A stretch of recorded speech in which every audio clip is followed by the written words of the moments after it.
Yan, so ito, isa sa mga kandidato ng BSB 8 sa March 13. Boston ano to? Boston Roundhead. Boston sweater. Sweater. Sweater Boston. Age ka. Ganda. Kung anong edad niyan, boss? 3 to 4 yata. Parang 3 to 4. Sakto edad to. 3 to 4. Isa sa mga abangan ko ng ano, Pang BSB. BSB, Sarap 47. Di ba sabi ko nga ano ang gusto ko kasi dito, bago ka i-breed, kahit materials ka, masubukan.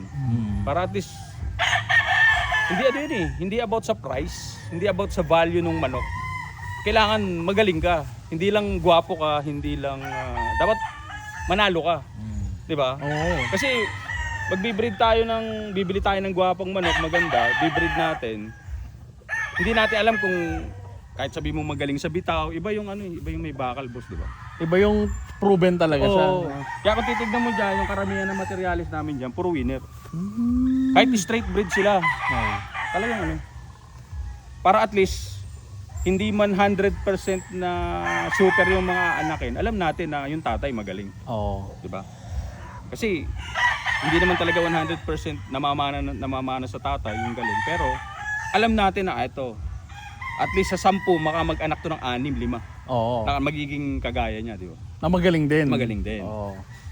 Kung mas marami yung magaling, di Mas swerte, jackpot. di ba? Jackpot, di ba? Hindi, tsaka sabi nga nila kung magmamanok ka ng pangit na magaling, tsaka gwapo na magaling, edi sa gwapong magaling ka na. Oo. Hindi kasi boss Ito, wala naman sana may magagalit Personal opinion ko to Marami kasi ako nakikita, ang sabi nila, hindi, mas gusto ko yung pangit na na magaling. Pero pumunta ka ng ulutan, baglapag ka ron ng magandang manok, hindi ka uulutan. So ibig sabihin, sabi lang yun. Diba? Pero siyempre, personal opinion nila yun. Respeto naman natin sa kanila. Pero ako kasi, nanggaling ako dun, boss Sa pangit na kasi noon kasi siyempre, lang tayo, tupa-tupada, di ba? Pero habang nag-grow tayo, habang tumatagal tayo sa manukan, nakikita natin kailangan natin talaga ng ng mag-invest para magkaroon ng Sarap kayang humipo ng magandang manok. Magaling pa. Totoo yan, di ba? Sarap Tama. di ba? Oo. Di tsaka masarap sa mata. So, sabi ko nga kay Jay, kung pwede nga lang hindi na ilaban, hindi ko ilalaban.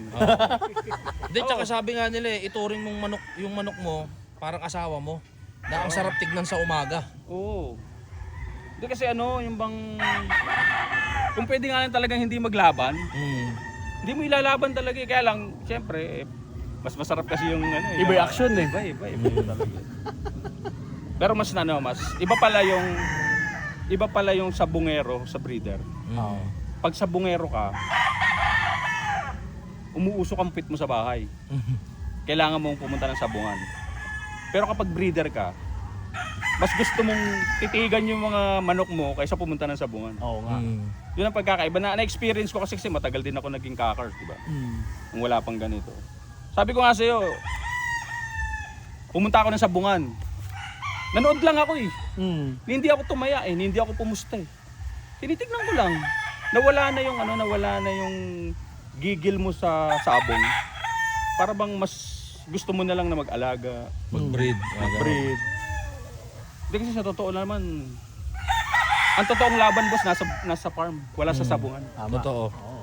Andito yung pinakamahirap na laban Yung challenge. Dito kasi, hindi mo nakikita yung kalaban mo. Ang dami mong kalaban dito. Bacteria, virus, tapos yung klima, Predator. predator. Ginaanan namin lahat yan.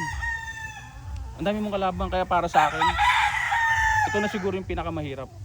Ito na yung pinakamahirap na sugal, breeding. Breeding talaga. Breeding boss. talaga.